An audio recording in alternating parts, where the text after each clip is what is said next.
Küçücük bedeninde koskoca bir halk kurdum. Ben de kalbe bir yare koskoca bir taht kurdum. Lakin anlatılamaz diye üzüm var şimdi içimde. Engellesen neden böyle? Serkan seni çok sevdi, çok sevdi, çok sevdi. Serkan seni çok sevdi. Hayat seninle güzel bana, mutluluk bizimden. Gel istersen dünyaları veririm, ellerinle uzat yeter. Yüzüm gülmez oldu artık, oldum senden kirli. Dünya karardı, hasret ağrısı dayanmaz oldu bu yürek. Serkan seni çok sevdi, çok sevdi.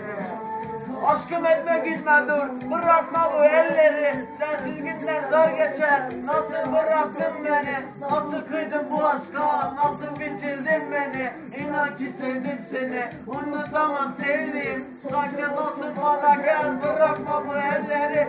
Ağlayan bu gözlerinle, şimdi ben de yalnızım. Yarın bıraktın beni, söyle neredesin aşkım?